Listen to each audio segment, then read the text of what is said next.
अच्छा یو ډېر اهم حدیث دی. حدیث خو د غیبت په باره کښې دی. غیبت خو اصل همیشه تو سے پام غلطی شی دی که نه بیا د پښتونه د دغې جرم یې ډېر لوی بیان کړی دی او وجه څه دوی دغې جرم بیانولی چې د غیبت د امره جرم ویلی دی. اول خو حدیث زده کړه په چار دو. حدیث خدا دا چې خوش پیغمبر فرمایی د ابي سعید او د جابر رضی الله عنه روایت دی. خوږه پیغمبر صحابه ته وویل چې الغیبة اشد من الزنا، د غیبت په زنا نه زیات ګناه دی. د غیبت په زنا نه ډېر لوی ګناه دی. نو بیا صحابه ورته وویل قالوا یا رسول الله وکیف الغیبة اشد من الزنا، ای د خدای حبیبه دا څنګه خبره کوي چې غیبت په زنا نه ډېر زیات ګناه دی؟ قال ان الرجل لا يزني فيتوب الله عليه. رسول الله ورته وفرمیل چې په دا کښې شک نشته دی چې کیم سړی زنا وکړو دی توبه وبوسي دا توبه الله قبلوي. او وفي رواية فيتوب فيغفر الله له وإن صاحب الغيبة لا يغفر له حتى يغفر له صاحبه. غیبت کوي نه کوي چې توبه وباسي الله یې توبه ترا پوره نه قبلوي چې څو پوره د چا غیبت کړی وي یا معافي درته ونه کړو. فرق دا دی پکښې ځنې حقوق الله دي ځنې حقوق العباد دي. حقوق الله خدا دي چې حاجي صاحبه په مود 100 روپۍ ووشتلی ارته ودې ویل چې ورځه دا تو شولې ارته ماف دی کړلی موته ماف شولې. ځنې حقوق الله دي لکه لمینځ چې زه لمینځه نه وکړه توبه الله ته پرې وباسه الله مې معاف کړي، خو چې ته تر څو پوره 100 روپۍ موته راباخش نه کړې دغې معافي زه 100 وره توبه وباسه موته الله دا نه معاف کوي. د زنا د غیبت په منشأ تمیز واجه دا بیان کړی دو. شارح خالد رحمت لیکلی دي چې بله وجه ځکه دا دو د غیبت په زنا نه جوتی ګناه چې د غیبت ګناه څوک په ګناه نه شمېري. ګناه چې ډېر وړی کوي چې په ګناه نه وشمېري الله جل شانو دغې ډېر لوی وبال په انسان باندې هر نازلوي. ګناه ځکه نه شمېري چې میشتو کله ولا ویي چې نه پرېږده د خبره سړه غیبت یې شي په مخ ورته چې نه سړه غیبت نه دی د کیسه شته پکښې. حالانکه غیبت یې څه ته غیبت دا ته یي چې دا کمال وته ورا په کور کښې وي زه یا ته داس کیسه که چې دی پرې خفه کېږي دا ته غیبت یې هغه ښي ده په ده کښې ویلی نه خو چې دی پرې خفه کېږي زه یا ته پسې غږېږه دا دی غیبت.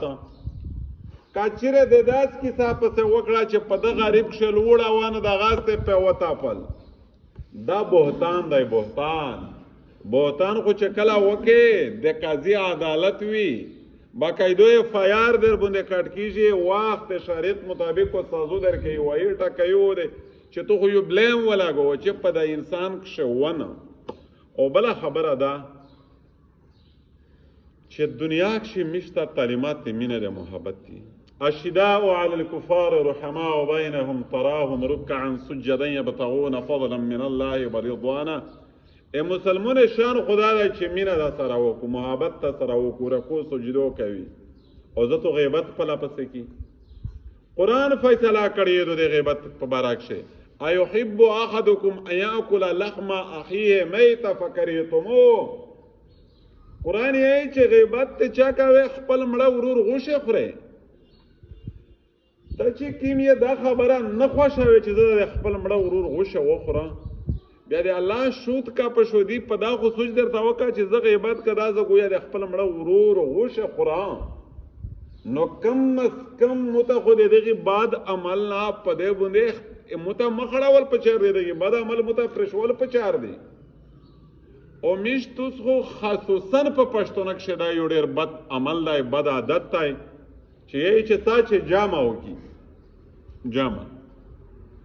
والا دا معافي وکړو. ځینې خلکو بطور استهزا یې چې تا چې غیبت وکړي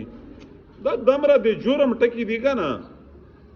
چې رسول الله فرمایي چې صحابو سړی مسلمون وي ویګو کافر وي ده تو پاته نه وي لګېدلې ویګو کافر وي ګایدو مسلمون وي ده تو پاته نه وي لګېدلې اوې داسې الفاظ د خولې نه وتلي وي چې الفاظ شرکیه دي لیاوې ګناه په ګناه نه وي شمېرلی لیاوې د دین استهزا کړي وي ټوکه وې پورې کړي وي لکه غیبت په ډاړه داسې په نه راویایې دا خبرې حضرت عمر رضی الله عنه وایي چې کله کله خپله ژبه وڅکوله چې تو دی لوسه وزه جهنم ته عادل عمری په دنیو کښې شهرت ته چې حضرت عمر څومره عادل و رضی الله عنه خو چونکې ده بیا دا ویل چې خپله خوله کلا هدو بلا هدو نو اسلام میشته د محبت دین ورکړی دی د مینې په دا بابا پسې چې زه دا ټول ارڅه یایې ده څه پرې رټېږي نو خبر نه وي زه یا ته خپل پیپړې سړاوه خو زه جرم څوره کوم مجرم څوره شوله او قرآن یې چې دا د خپل مړه ورور د غوښې خوروک دی او دا صفت او دا صفت قبیحه دا بد عمل دا د میش په پښتني کښې ډېر جوتای دی او بلکې ډېر جرم خدا دی چې میش یې په ګناه نه شمېري په دا کښې هېڅ خیر نشته دی خپله ډېر مخالف ته دغه سړی خیر غوړي چې کله چاته خیر غوړي الله جل شانه تو ته خیر در نصیب کوي اچا غیبات اچا کامی اچا خیبات خینا اچا تراول اچا بدنمول اچا بېعزته کول دا میشته خوږه پیغمبر نه دی په خپل تعلیمات کې پرېشي خوږه پیغمبر میشته غون مسلمان ته یو وجود ویلای دی المؤمنو مسلمان څه کجسد واحد دی یو سرات غونډې دي چې سترګه ته تکلیف ټول بدن ته تکلیف وي چې و سړی ته تکلیف وي په چار د چبل ته تکلیف وي لہذا په تعلیمات اسلامی اکشدا دی چې غیبت کول جرم دی کبیره ګناه دی حرام دی د مړه ورور غوښې خوروک دی نوې خپل کوي نور ورنه ته دی چې مسره په غیبت مشغول زه د غیبت نه ورو دا کبیره ګناه دی ورور غوښې خوروک دی پس زنانه صاف ګناه دی لہذا په بل خبره اروځه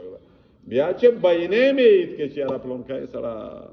پلون کنا خبرې پلون کای خدا ستر پلون دا ډېر بد عمل دی دا ډېر قبیح عمل دی دا ډېر نشه عمل دی